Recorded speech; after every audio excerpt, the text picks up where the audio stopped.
For everyone with an interest in NASH, or more broadly, fatty liver disease, Surf's Up. Season 4, Episode 44 of the podcast, still known for maybe another month or so as Surfing the NASH Tsunami. Our look at some recent research coming out of Imperial College with Roberta Forlano starts now.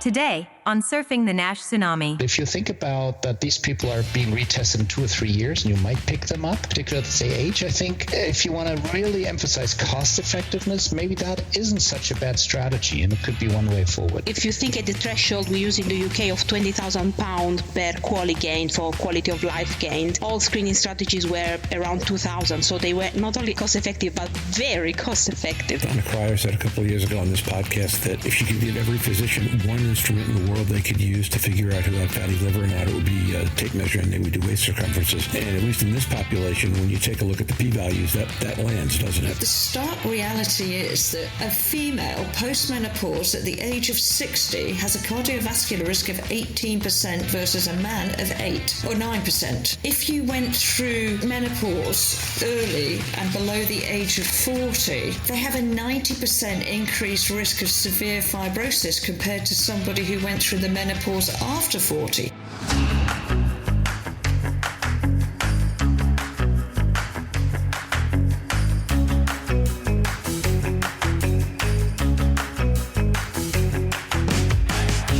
Every week, a global community of fatty liver disease stakeholders comes together to explore the most important challenges in diagnosing, treating, and developing medications for patients with fatty liver diseases.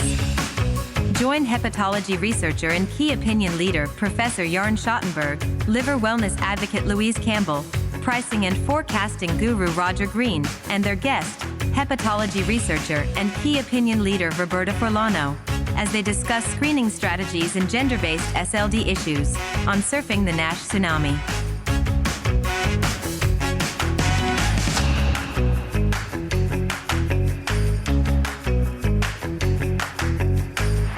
So we are all back in our respective home places, which we've not been for a while. Louise is in the UK, Jörn is in Germany, I'm in Pennsylvania, and we are ready for a regular episode, which I think we've not exactly done for a while. Jörn, how are you this evening? Well, I'm fine. I had to improvise a little bit. I'm a single dad tonight. The girls are almost asleep, so I might step away for some time during this recording. It's going to be someone screaming from upstairs. Please know that if that happens, it's not that Jörn's not interested. I think these are topics that should really grab his attention as ours. And Louise, you can tell these folks about your cable mishap. Well, I'm absolutely fine. We are on internet, despite my husband deciding there was 2 loose wires hanging between the wisteria and cutting them. The fact that we'd already had the aerial men out because the next door neighbour had cut the aerial to the house. So you were back in the 1940s. You should turn on the radio and listen to Vera Lynn, right? To be fair, given the house was probably built in 1700 and something, but you're not far wrong. He did go off and get one of those mobile dongles, and as you say, I've got good internet at the moment. You have fantastic internet at the moment. And then we have with us a first-time guest, Roberta Forlano. Roberta, how are you this evening? Hi, I'm very good. Thank you. Thank you for inviting me. So it's really an honor. Excited to have you. As I mentioned, Louise has only been talking about getting you on this podcast since I first met her 4 years ago. And I do not intend any disrespect by having taken this long. It's just that we've had other stuff we've been doing. So do all of us a favor. Tell our listeners a little bit about you, what you do for work right now, kind of how you got here, what your interests are. And then I'll have one more question for you when you're done. I'm a physician. I'm originally from the sunny, beautiful south of Italy. I did my medical school and training in liver disease and general medicine in a small university in Puglia in the south of Italy. And then during my training, I decided to move to the UK for what I thought it would have been a 6 months research experience. But actually here I am 7 years later, still in the UK. And I've done my PhD in the UK at Imperial College, where I met Louise and where I'm still working. In my day-to-day life, I do a lot of clinical research on MASLD, on fatty liver, including studies from screening strategies. We will hear about that, lifestyle interventions to intestinal microbiome. We have a strong center on microbiome, and I'm responsible of several clinics where I see and follow up and take care of patients with liver disease, not only with fatty liver, but also other liver disease. And I think, yes, my patients are really my main driver, my passion. And you had 6 posters at the SLD Summit the other week? We had 6 posters, yes. We had very nice results from 6 projects. That's very exciting. So a tradition we have for first-time surfers is we ask you to tell us one thing about yourself that our members of the audience wouldn't suspect about you or wouldn't know about you if you didn't share it. So what would you like to share with us? Is it the funny story? It can be a funny story. It can be a funny story, a naughty story, because I was prepared for that. So when I was young, during school, they asked me to play a role in one of the musical Jesus Christ Superstar, and I was playing Jesus. Ah, so you were female Jesus. Huh? Yes, exactly. You were making the mold well over ahead of your time. Yes, exactly. I have to tell you, I think that does go in our top 10. It's probably not the best we've ever had, but I think it certainly is a top 10. Unless she was So dressed in gold congratulations for lame that. shorts, dancing. Yes, you told me that one. I can't really beat that one, I think. No one is ever going to beat that one. We could have this podcast for 15 years and you would still have the gold medal or the gold shorts, as it were. So with that, let's get started. Jörn is away for the moment, as he mentioned, in and out, having to help get his girls to sleep. But why don't we go to icebreakers, and we'll count Jörn's icebreaker that he's a single father and he's got to get the girls to sleep tonight. One good thing that's happened personally or professionally in the last week. Yes, so we are expecting our first baby, and I felt him kicking last week for the first time. That's fantastic. Congratulations. Congratulations. I haven't seen you in so long, so definitely congratulations. Thank you. It was very exciting. No one is going to top that, Roberta. So by the way, one fact about yourself made the top 10, but your groundbreaker it could be the best ever. That's just amazing. Thank you. It's the first baby we've had on the podcast. There's 5 of us around this table. First baby we've had kicking on the podcast, certainly. Exactly. That's starting young. I suppose my positive for the week could be that I'm on the podcast with internet, having not looked as if that was going to happen. But I suppose my other one is I have a round Wentworth golf course on the PGA circuit that I'm playing in a couple of weeks. So I'm practicing a fair amount in my off time. Golf. It is getting better. Whether or not it'll be good enough to do the notorious Wentworth West course, only time will tell. But it could be very entertaining. Yeah, it could be really fantastic. When I play golf, I have a hard time consistently getting the ball up as high as I would like to. So if you put me on a links course, for example, I would be a disaster. I would be chopping the ball out of stuff all day long. It wouldn't even be a question. So I guess if we're telling stories, I'll tell mine, which is I went out yesterday on a delightful 25-mile bike ride, got 15 miles into it, had to walk my bike over a river, well, on a bridge over a river. If you could be a female Jesus, I probably have to explain that I walked the bike on the bridge, not walking it on the river.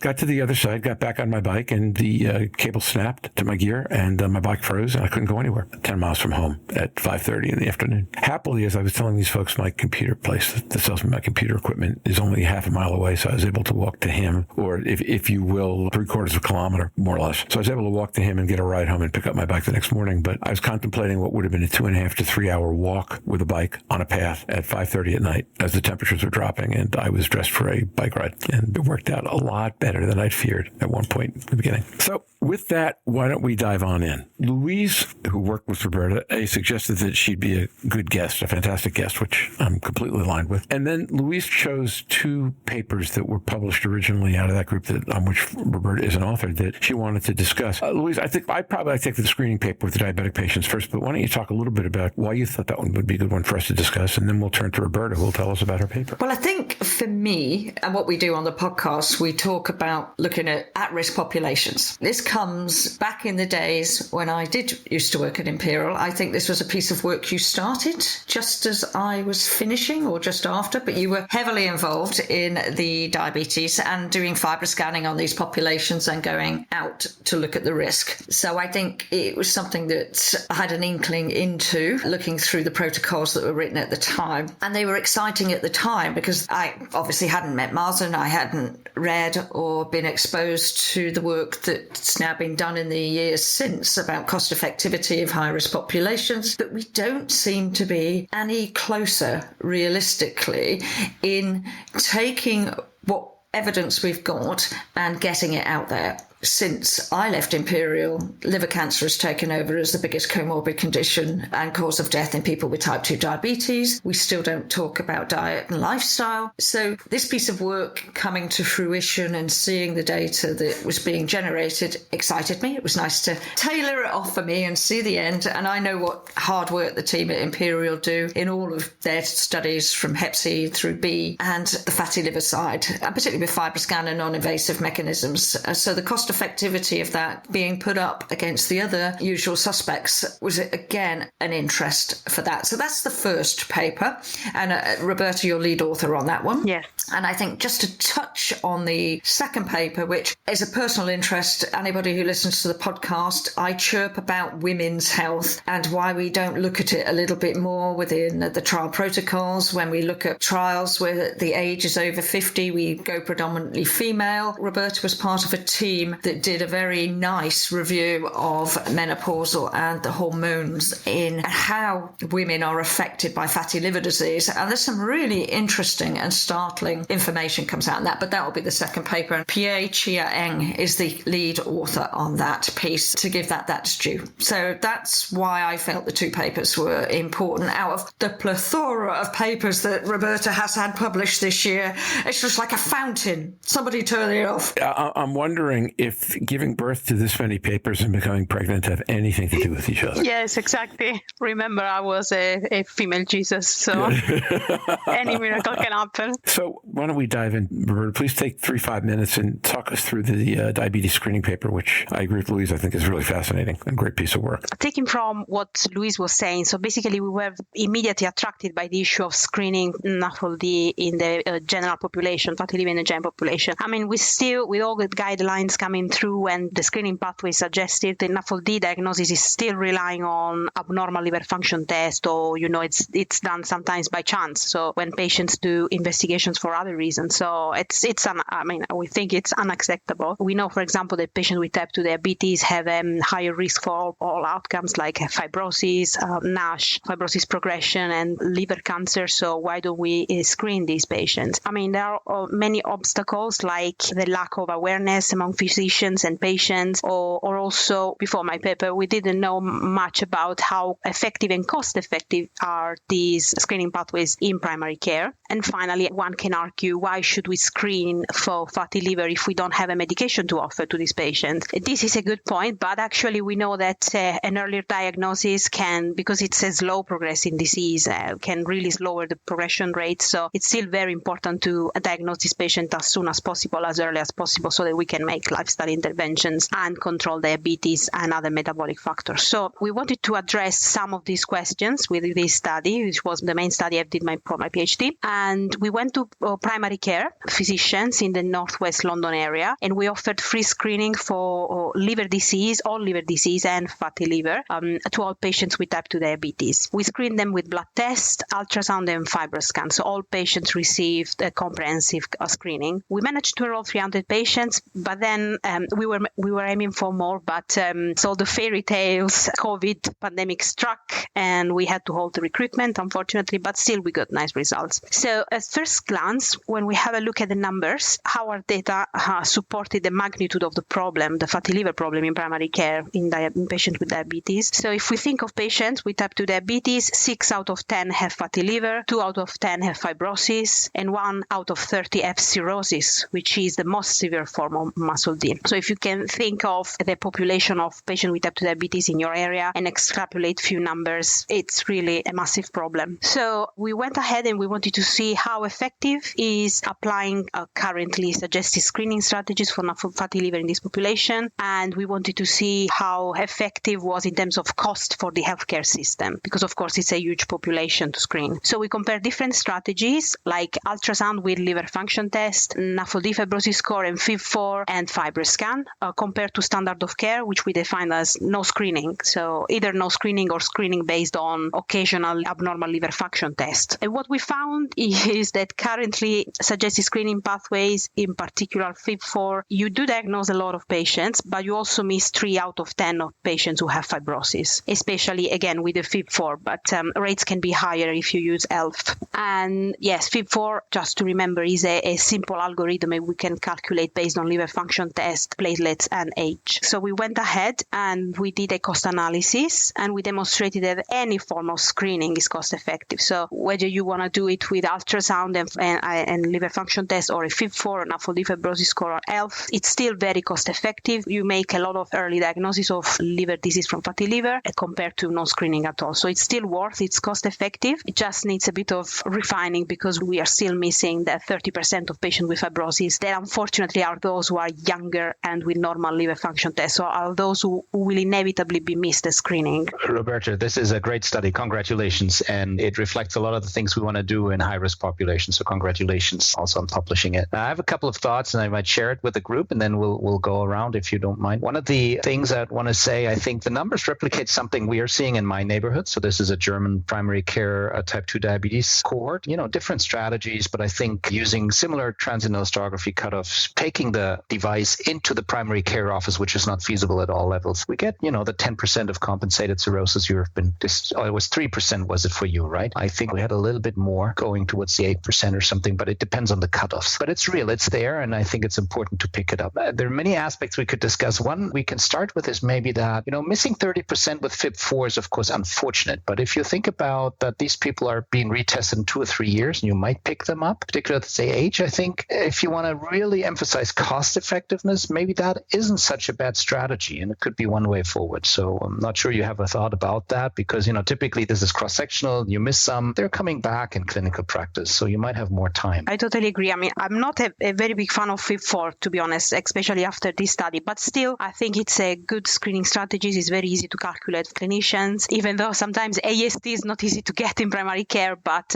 still is very intuitive, very easy. It's easy also to integrate in the GP medical record, so that it flags up automatically. And yes, of course, with the advice to retest it after 3 years, you will pick up the patients based on age anyway. So yes, I think it's still a very good screening strategy, and it's very much cost effective. I mean, if you think at the threshold we use in the UK of £20,000 per quali gain for quality of life gained, all screening strategies were around 2,000. So they were not only cost effective, but very cost effective. So this needs to be taken into account, I think. Although the false negatives were 38% from FIB4, they were 54% from ELF. Do you think that was age related, or do you think there was something else, given that that's quite high? Yes, I don't have an answer for that. We did look into it, as we found out that those missed by FIB4 were younger and with normal LFTs, tended to be with normal LFTs. For ELF, we couldn't find any common patterns among those who were missed with by ELF. So I don't really have an answer to that question. Probably, my feeling is that we might need lower cutoff for ELF in primary care. So we might need to test lower cutoff. Perhaps the ones we have come from biopsied cohort and cirrhotic cohort, so perhaps they are too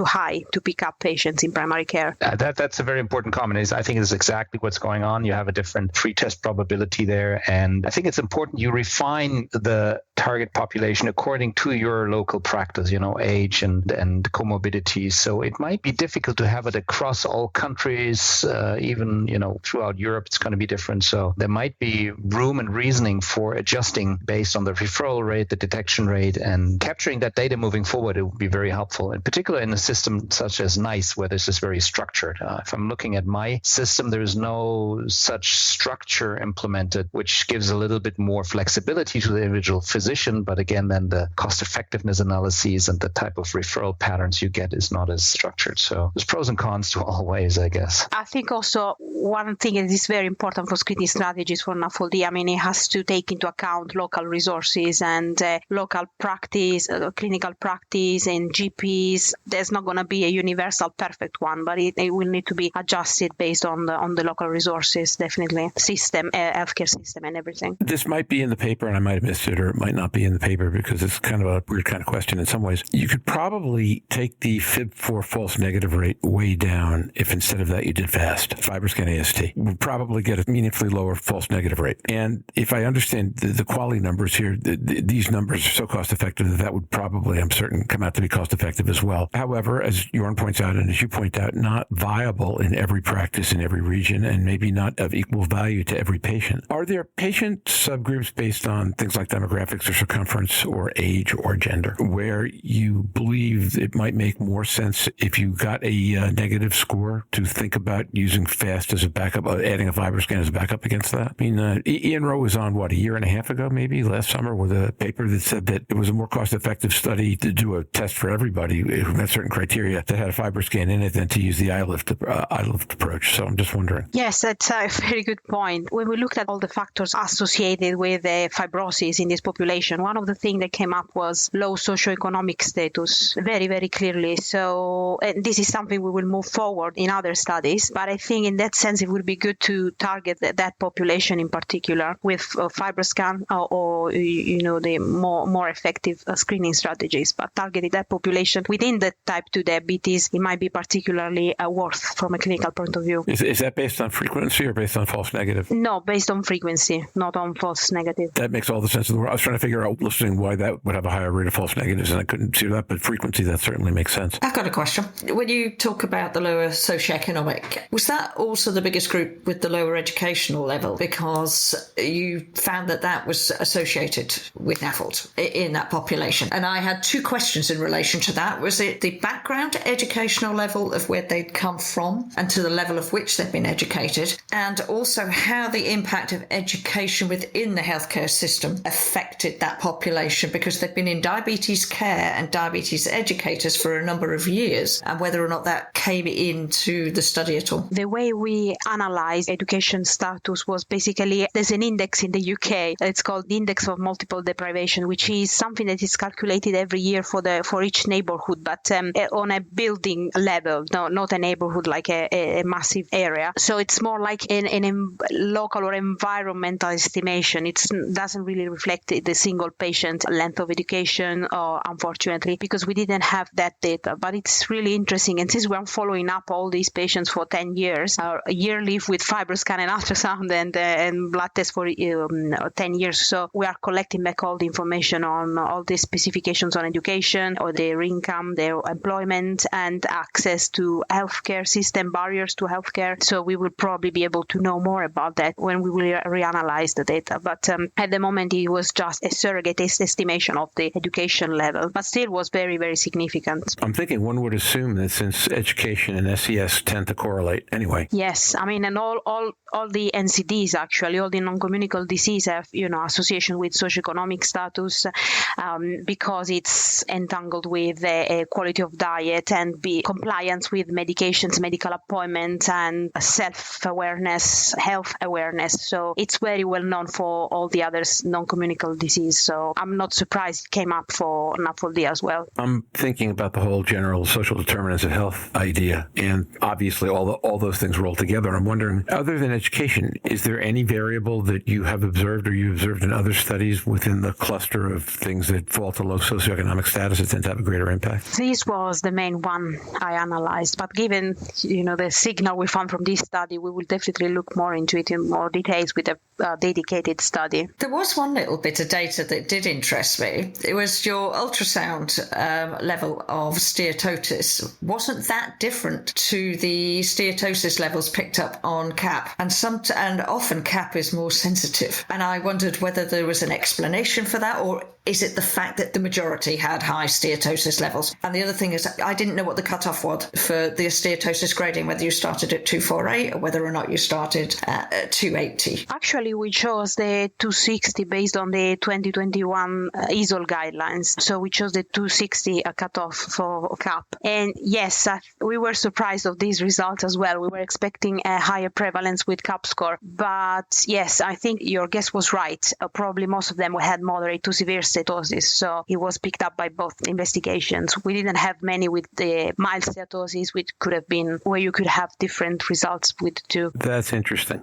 You wouldn't think of ultrasound as being a first-line screen, and nobody uses it that way. But okay, so the metaphor I used when we were talking about this a little bit before, and we looked at the FIB-4 score and how inexpensive it is with the level of false negatives, is that it's a little bit like buying an inexpensive car, but it doesn't run as long, or it doesn't run as well, or it doesn't get you there as fast. Now, if all you need to do is go to the market and buy food once a week, then an inexpensive car that doesn't run that well is probably good enough. If you're commuting 100 kilometers each way to work every day, that's going to be a whole different kind of problem. Does that suggest that there is an environment in which ultrasound probably is a reasonable first-line thing to do if you don't have FibroScan available to you? Or am I reaching too far here? When we chose the pathways to compare to standard of care, we chose ultrasound plus a normal LFTs because this is one of the things that GPs in the UK, the GP do when there's a abnormal liver function test to investigate in general, not for fatty liver, but for all causes of liver disease. So it's still one of the first-line investigations in patients with liver disease in the UK. So it's very commonly used. Ultrasound is still very commonly used, and it's part of this abnormal liver function test pathway. So it was just natural for us to include it as one of the screening pathways. But again,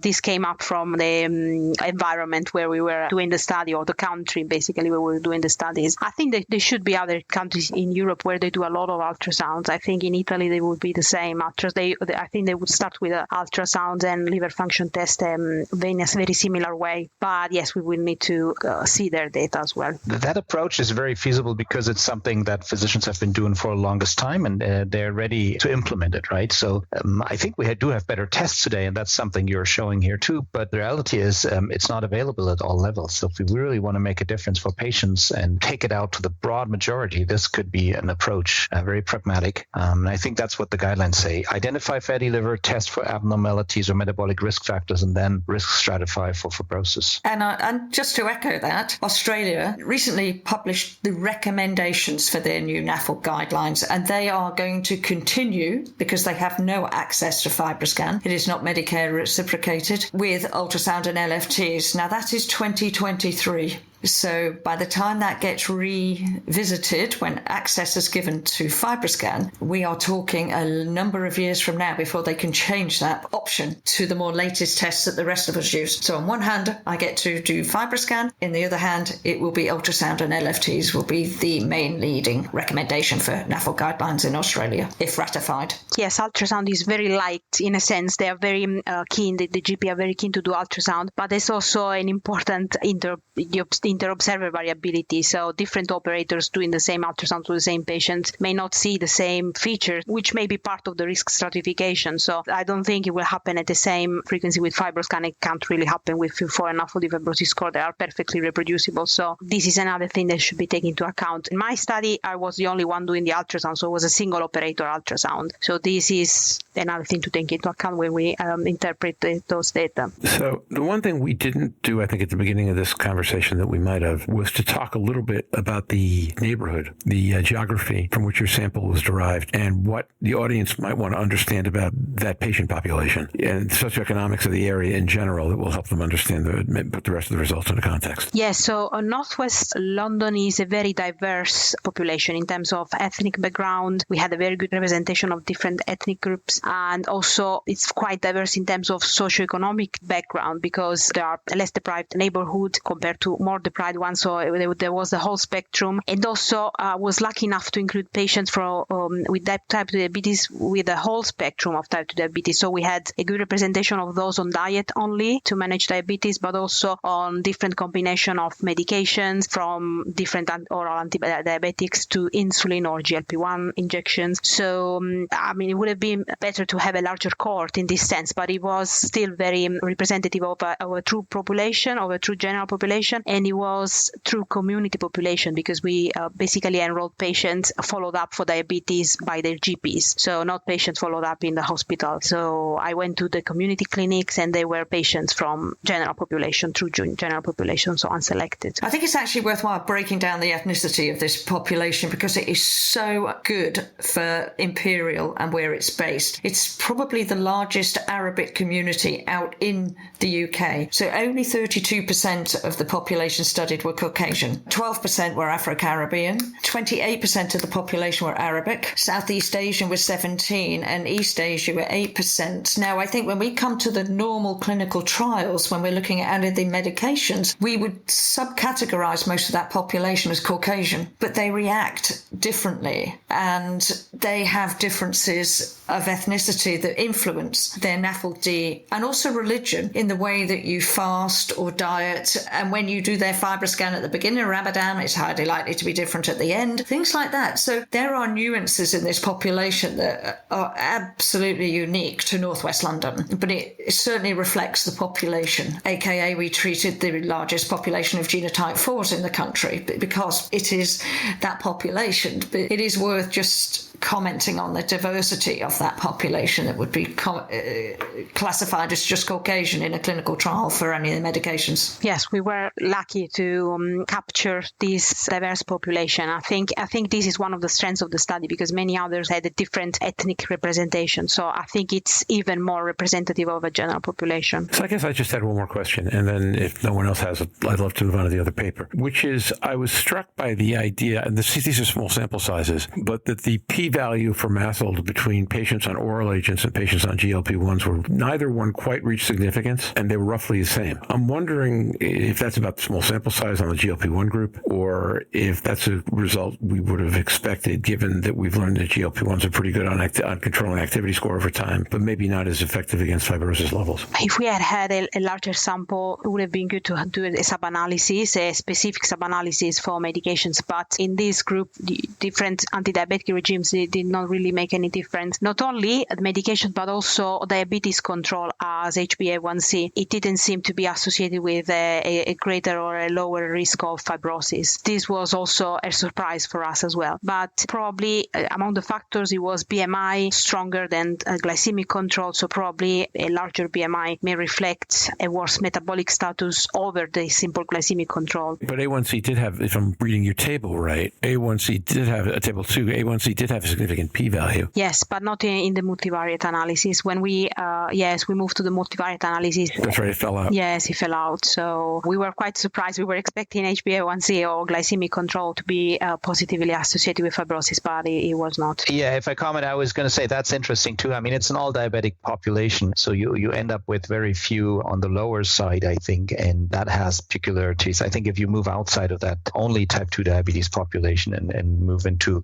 screening populations for clinical trials, you'll see some of that. But again, that speaks to the differences of cohorts, because we've actually done an analysis in a clinical trial population where we saw some associations there. Yeah, that makes sense. Although I was struck when I looked at the multivariate. Donna Cryer said a couple of years ago on this podcast that if she could give every physician one instrument in the world they could use to figure out who had fatty liver or not, it would be a tape measure, and they would do waist circumferences. And at least in this population, when you take a look at the p-values, that lands, doesn't it? Yes, waist circumference was quite strongly associated with fibrosis, very strongly. Okay, so before we move on to the literature review on women, Roberta, any closing points you have or any closing points anybody else wants to make? I just had one observation. Did you observe any difference in COVID outcomes? Because, of course, you started a lot of these patients before we had COVID, the high-risk populations for COVID. Did you see that in any of the more severe fibrosis, or the too small a sample size? No, we didn't look into that. So, no, I don't have an answer for that. I have another one, Roberta. Who did not participate? You offered this to patients, and it was voluntary, right, to enroll in this. And, of course,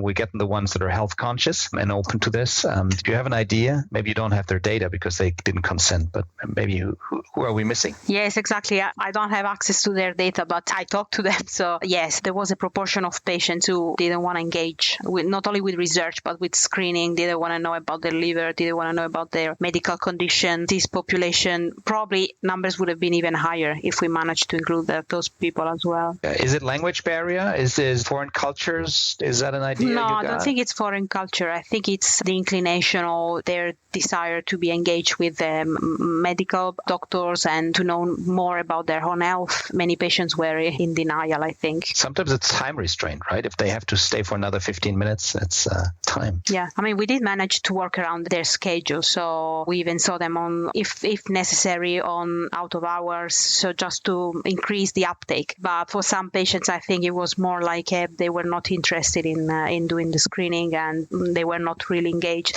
They had a history of not attending appointments, so it was in the context of a problem of engagement in general. And there we are. So why don't we take the last 15 minutes we've got and go through the literature review of the issues of women, and which also had, to use Louise's phrase, some startling data in it. So let's dive in, take a couple of minutes and talk about what you think were the most interesting things that came out of the review. And then there, I'm sure we'll have questions, because I'm sure Louise has 6 loaded up right now, just because I'm guessing. Yes, so the idea of this review, which I've participated to, have collaborated, we soon found out that even clinically, there's a big gap in the literature and in the research about differences between men and women in fatty liver. In particular, women are quite underrepresented in the research, or, they don't really have many dedicated studies. So we actually wanted to post grounds for future research of our own, but we wanted to start with searching for what was known in the literature, and we found out there was not much. So we decided to put everything together into this nice review so that we could highlight on a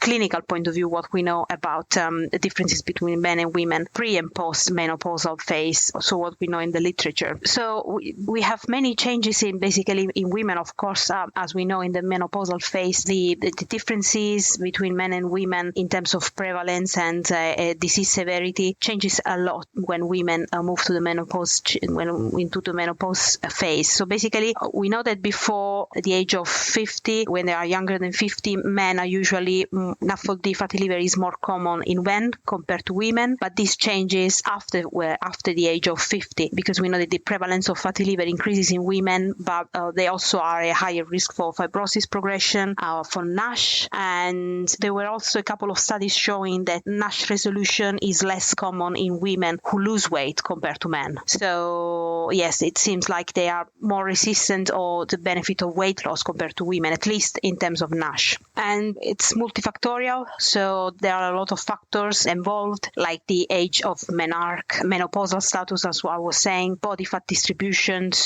but also not only body fat distribution, but also muscle mass distribution, with the worst case manifestation of sarcopenia, which is muscle waste, reproductive hormones, and also other conditions, genetic conditions like Turner syndrome or polycystic ovary syndrome. So all these conditions and factors are associated with different risk for NAFLD. For example, women who have polycystic ovary syndromes, which is very commonly diagnosed nowadays, they tend to have higher level of androgens, and it's been demonstrated they are higher risk for inflammation in the liver. But also it's the way we manage the disease. We diagnose the disease. They may have differences between the two groups. If we think of liver function tests, for example, ALT and AST, ALT tends to be low in women compared to men because of their body mass composition. So we don't really know how FIB-4 or NAFLD fibrosis score perform in women compared to men, if they are as effective as they are in men. Or on a similar note, there are basically gender or sex is never taken into account in any of these non-invasive markers, these algorithms. There's only one that has been developed recently, Agile3, which takes into account sex, but it's the first one. We don't really consider sex into the risk stratification of patients with NAFLD. Again, another important finding, we know that women tend to die more in transplantation list, basically, while they wait for liver transplantation compared to men. Again, probably because the way we stratify patients for the need for transplant takes into account MELD or other factors that may reflect more muscle mass or different body composition, and women are definitely disadvantaged by these scores, and they tend to die more frequently whilst waiting for transplantation than men. So one good thing is that women in the postmenopausal age, they tend to suffer less from liver cancer, at least. So there should be a way they are protected versus men. But yes, it's really, really interesting, because we gathered together studies showing that level of estrogens is very, very important, that influencing how we produce lipids, fat in the liver, how we burn calories within the muscle mass, how we keep muscle mass, and how metabolite rates increases or decreases in the premenopausal, postmenopausal age. So it's very complex issue and takes into account many factors, but we definitely need to study more. We need targeted studies, I think. You mentioned some very interesting also pathophysiological aspects of the disease and argue for differences there. Just listening to you, I wonder whether this is also going to read out in therapies, and we might need some adaptations if we're discussing certain pathways. Talking about personalized therapy, that could matter. So very interesting. Thank you for sharing. I think we really need to, at some point in the era of precision medicine, we will really need a sex-targeted therapeutical approach with all the medications coming up. And that's not as futuristic as some of the targeted approaches we're talking about, right? Trying to identify as men or women. True. It might be closer than we think. It does kind of have a basic blocking, what we call in the States a basic blocking and tackling feel to it, something that you could sort out pretty easily if you knew that you wanted to look for it. Okay, so Louise, you had described a couple of things in yours being startling. What startled you when you saw it? I think Roberta and the team did a fantastic job of reviewing what's available and coming up with some hypotheses, looking at everything from sarcopenia all the way through and how the differences are. But the stark reality is that a female postmenopause menopause at the age of 60 has a cardiovascular risk of 18% versus a man of 8 or 9%. If you went through menopause early and below the age of 40, they have a 90% increased risk of severe fibrosis compared to somebody who went through the menopause after 40. We do not have very many comorbid clinics. I don't know anybody, and we weren't engaged with our menopausal clinics in hepatology at that time. I don't know whether you've reached out since some of this data and review, but do women experience menopause worse or better because they've got fatty liver disease coming into menopause? A lot of the symptoms of fatty liver are actually not dissimilar, tiredness, lethargy, poor concentration, to those that we see as the most common symptoms. But also, as Jörn's alluded to, does resmetirom, for example, work as well in men as it does in women? The weight loss actually doesn't surprise me. It's where you lose the weight. If you lose it off your hips,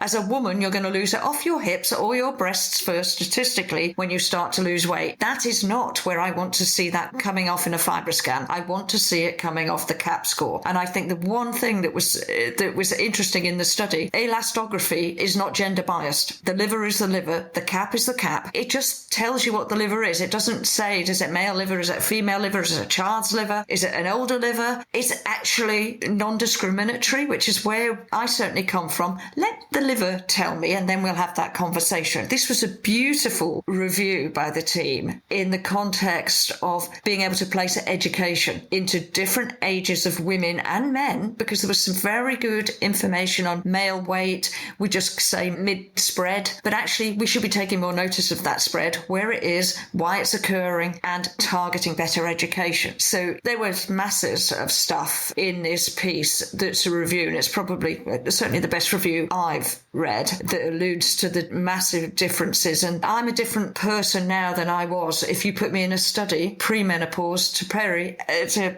post. So to be able to longitudinally follow people, you have to account for those differences as well. And I don't think we do a good enough job in any hepatology study of looking at the gender effect. And the transplantation one is obviously something that Donna Cryer and GLI have taken up with the federal government in the US and have got their total review of transplantation and how it's allocated out. So that's another interesting aspect on that. Well, let's say broadly, Louise, and thinking about my comment earlier, I think, we risk stratify based on the liver phenotypes. We take a biopsy, we enroll in a clinical trial and see how the biopsy reads out. So we focus on the liver phenotype. And the drugs I've seen, there's no really gender difference if you compare that. But there might be gender-specific aspects of treatment response. And we haven't seen that data in all extent, but that is something to be looking out for. And I'd asked Roberta before you came on, was there a difference? Because she does a lot of work with Ben Mullish on gut microbiome in the team. Whether or not women have different gut microbiomes or whether or not there's a different slant.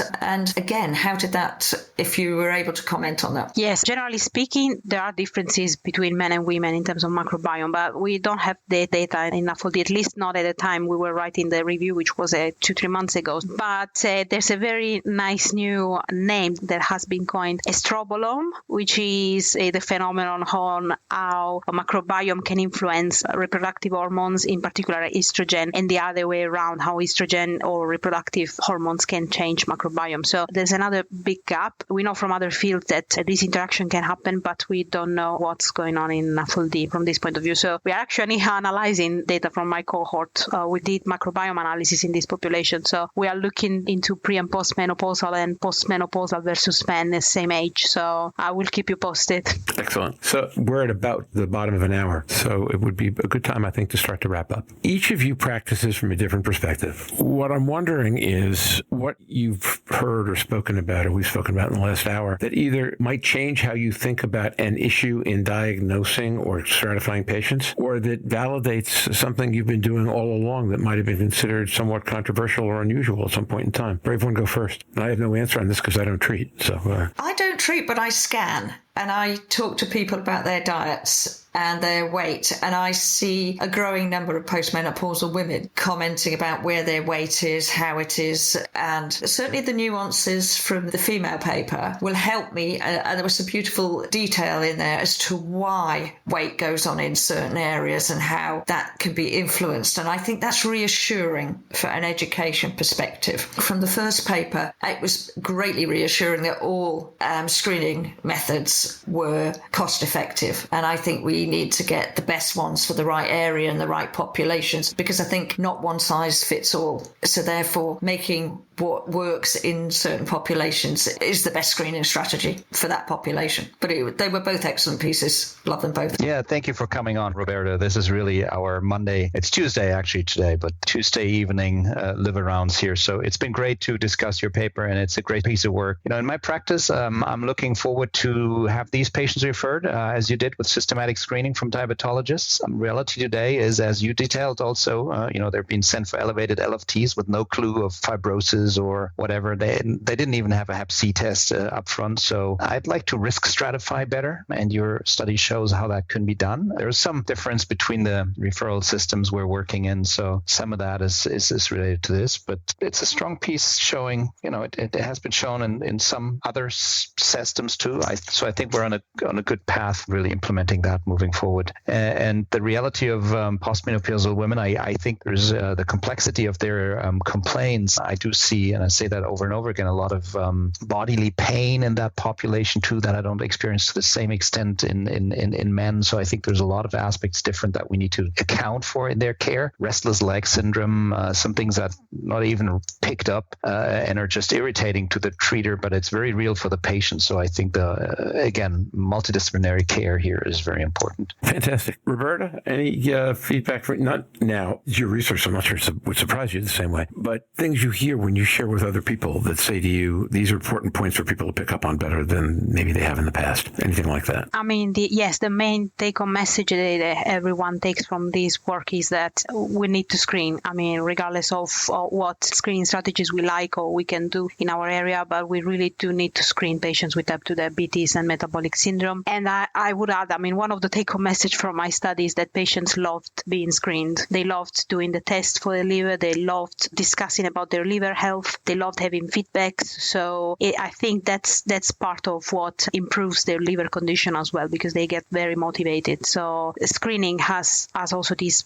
big advantage. Really, patients really loved it. It was funny because they said, why they were so surprised I was offering screening for liver disease. They never heard of it, but they were very happy. It would be really good clinically to offer this to these patients, the high-risk population. That's fantastic. So, Roberta, thank you so much for coming on board, and congratulations on these two papers, on all the other work you're doing, and on what we hope will be the exciting changes coming about in your life. We will be back in 2 weeks with another episode where we'll be looking at talking to the authors of the liver risk score. We will be doing a couple of interviews in the intervening week. We're still setting those up now. And I'll be back in a couple of minutes with Business Report. Jörn, I hope the kids stay asleep. And Louise, I hope your cable continues to work. And I look forward to it. And everybody say goodbye. Okay.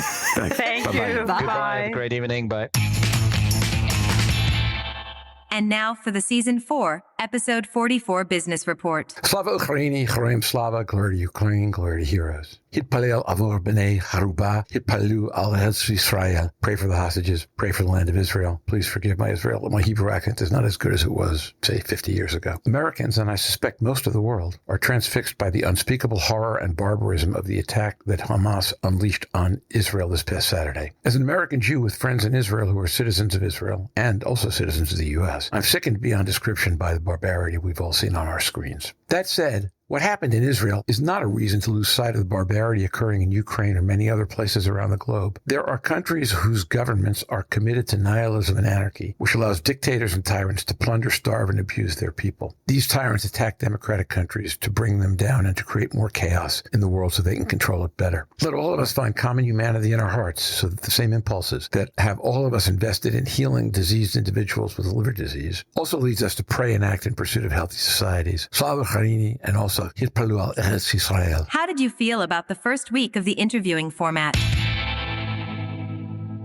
We did a few different things last week. 2 distinct interviews on different topics, a clearly non-medical theme, and bundling them into a single episode. Downloads have been strong, so you folks were at least willing to listen to something new. If you ever are going to provide us with feedback, please make it now so we can continue to improve the interview concept as we go along. We have a new program with new benefits for becoming a Tsunami sponsor.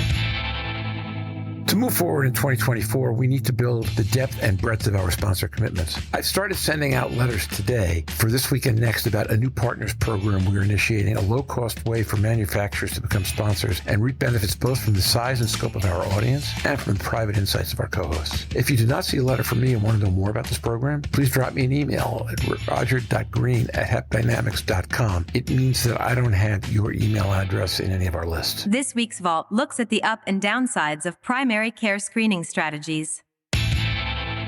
As I mentioned during our conversation today with Roberta Forlano, some discussions on this podcast have praised FIB4 as easily accessible and inexpensive, while others have suggested we will miss too many patients with significant fibrosis. This conversation from August of 2022, S3, episode 39.1, takes a later perspective. Ian Rowe shares 5 different primary care screening strategies that he and Richard Parker studied in Leeds, UK, and found that the one he called Fibrosis First might do best at getting the correct diagnoses relatively cost effectively. You want to listen to this and weigh what these experts had to say against what Roberta, Jörn, and Louise were discussing today. So that's it for this week. I want to thank our team, Jörn, Louise, Jake, Mike, Eric, Steve, for their work this week and in the upcoming transition, and to thank Roberta Forlano for a great interview and what will be a long-lasting image of a school-aged female Jesus to go along with Henderson's unforgettable gold lame shorts. Next week's another interview week. Keep an eye out Monday or Tuesday for who we will be interviewing. And until then, stay safe, surf on. See you again on the podcast. Bye-bye now. Have any questions for the surfers? You can send them to surfingnash.com and we will answer on the podcast or the website.